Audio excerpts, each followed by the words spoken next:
যেহেতু প্রতিবেশী তো এ বাতাস আসলো বলে দেশে, কারণ ওদের সাথে কারোর মিল নেই।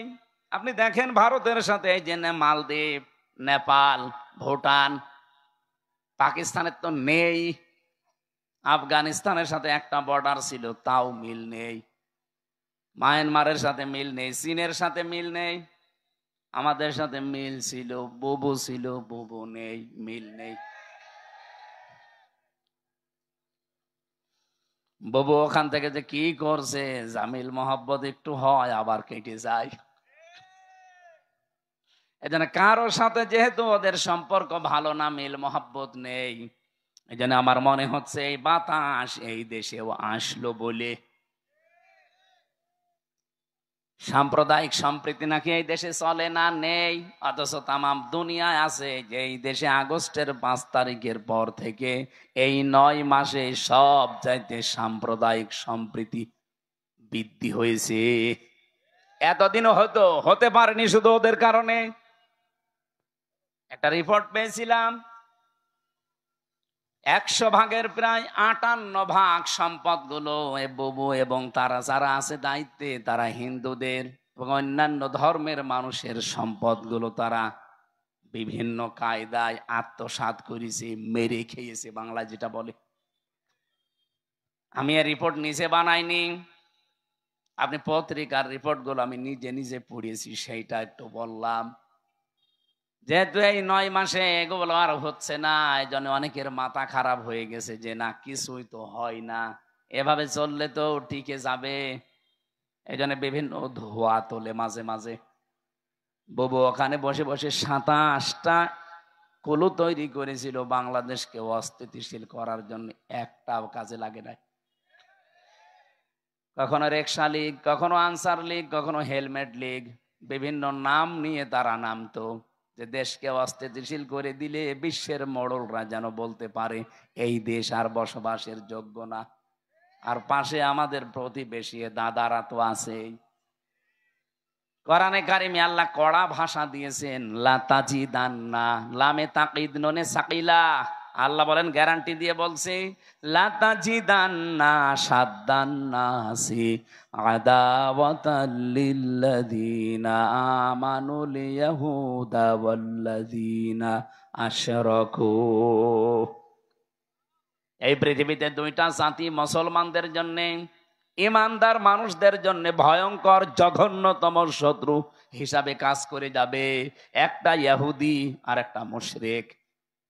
আপনি তামাম দুনিয়ার দিকে তাকান, মুসলমানদের কিন্তু এই 2টাই শত্রু এখন জঘন্য। একটা ইহুদি আর একটা কি, এই যে আমাদের পাশে দাদা বাবুরা যারা মুশরিক,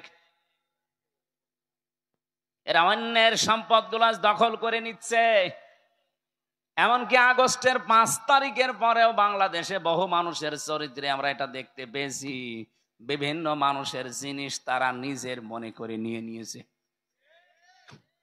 রাজশাহীতে হয়তো এখনো শুরু হয়নি।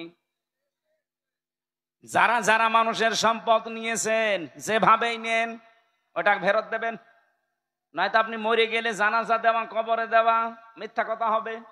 কারণ আমি কি বলে দেব আপনাকে, বিসমিল্লাহি ওয়া আলা মিল্লাতি রাসূলিল্লাহ, আল্লাহর নামে রসুলের আদর্শের উপরে রেখে গেলাম, আপনি তো রসুলের আদর্শে আর নেই। আমার এই কথার ওজন যারা টের পেয়েছেন তারা চুপ করে আছে। আপনি টের পেয়েছেন? যারা যার যার জিনিস নিয়েছেন, যেটা আপনার না ওটা ফেরত দেন। হ্যাঁ, যদি ওটা আপনারই হয়ে থাকে, আপনি হাত ছাড়া করে ফেলেছিলেন, ওইটা আবার ফেরত পেয়েছেন, তাহলে আপনি হাদিসের আওতামুক্ত থাকবেন। আমি কথা বোঝাতে পারিনি? না না, ওখানে এখনো বুঝিনি অনেকে। যেটা আপনার ছিল কিন্তু হাত ছাড়া হয়ে গিয়েছিল এতদিন, আপনি ফেরত পেয়েছেন। আবার একটা দোকান ছিল, দোকান দখল করে নিয়েছিল, এরকম হয়নি বাংলাদেশে? ওই দোকান ফেরত পেয়েছেন, আপনি হাদিসের যে শাস্তি, যে আপনি নবীর উম্মত থাকবেন না, না আপনার জন্য না, কারণ আপনার জিনিস আপনি ফেরত পেয়েছেন। কথা বলেন না কেন? কত মানুষের জমি জায়গা দখল করে নিয়েছিলেন 15.5 বছরে। আপনাদের রাজশাহী হয়তো এখনো কিছু হয়নি, টের পাচ্ছেন না। কুষ্টিয়ায় আমাদের হানিফ সাহেব কত টাকার মালিক আমার মনে হয় আল্লাহর ও ছাড়া কেউ জানতো না। কি হইলো এখন, বাড়ি পর্যন্ত এখন উজাড় গৃহ হয়ে গেছে। সূরা নমলের ভেতরে পাবেন এটা, 19 নাম্বার পারা, 20 নাম্বার পৃষ্ঠার 7 নাম্বার লাইনের 52 নাম্বার আয়াতে আছে, ফাতিলকা বুয়ুতুহুম খাবিয়াতাম বিমা যালামু। আল্লাহ বলেন এই সেই ঘরগুলো। কোন ঘর? এখন যদি বলেন এখানে হানিফ সাহেব, ইনু সাহেব, এদের নাম কই? না, নাম আছে কিন্তু এদের বাপ দাদাদের নাম আছে।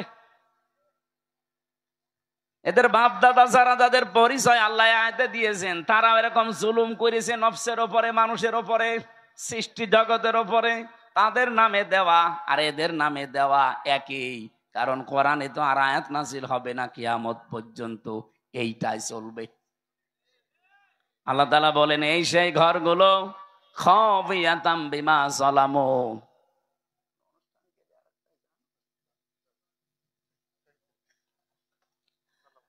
আমার ভাইরা, আল্লাহ যেন নিজে আঙ্গুল দিয়ে এভাবে ইশারা দিয়ে জানাতে চাচ্ছিলেন, হে পৃথিবীর মানুষেরা একটু এই দিকে তাকান। আমি আয়াতটা আগস্টের 5 তারিখের পর থেকে মিলিয়েছিলাম যে হ্যাঁ মিলে যাচ্ছে। আল্লাহ আমার মনে হয় বাংলাদেশের এই 64 জেলার 630টা থানার দিকে এভাবে দেখিয়েছেন, এই সেই ঘরগুলো।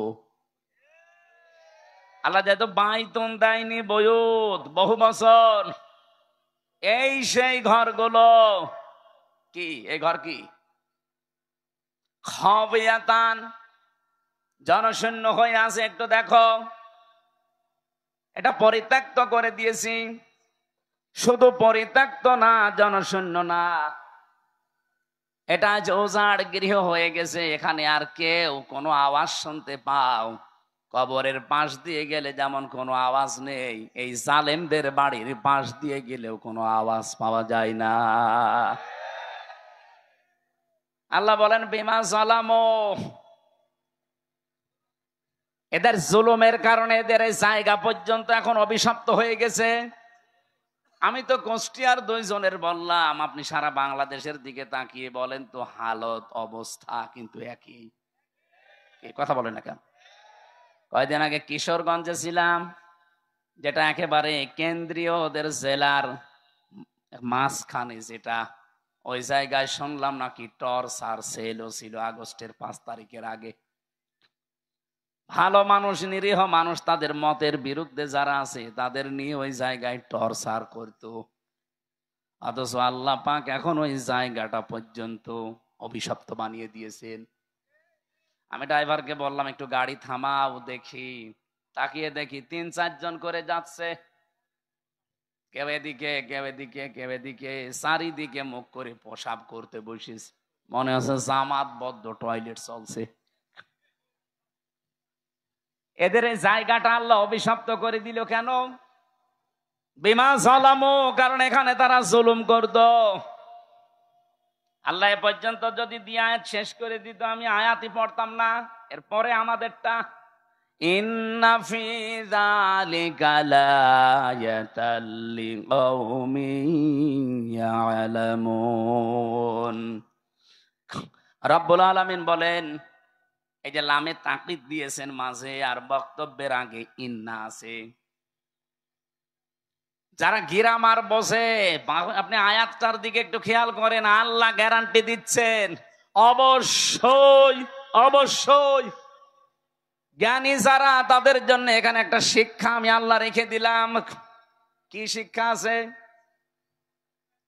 জালেমদের এত বড় শিকড় আপনি চিন্তা করতে পারেন? এই বাগমারার ইউনিয়নের, শ্রীপুর একটা ইউনিয়ন না, এই ইউনিয়নের দারওয়ান থেকে শুরু করে সংসদ ভবন পর্যন্ত জালেমদের প্রতি থরে থরে স্তরে সাজানো ছিল লোকজন। আমি নিজে তো ভিকটিম, আমি দেখেছি। রিমান্ডে আমি দেখলাম আমার 8 দল একটার পরে একটা গোয়েন্দা বিভাগের আসতো রিমান্ডে প্রশ্ন করার জন্য। আমার মনে হয় সব ওরা থরে থরে থরে থরে সাজিয়ে রেখেছিল। মামলার আই ওদের, মামলার পিপি ওদের, জজ ওদের, ম্যাজিস্ট্রেট ওদের, মামলায় যে সাক্ষী ওদের, যে আমাকে জিজ্ঞাসাবাদ করবে রিমান্ডে সে ওদের, যারা অফিসার আছে ওখানে পাহারা দেয় যারা অত্যাচার করবে তারা ওদের, হুকুম যিনি দিয়েছেন সে ওদের। আমার কি, আমার একজন আছে, না না, আমার একজন ছিল উকিল, ওর কথা শুনলেও চলে না শুনলেও চলে।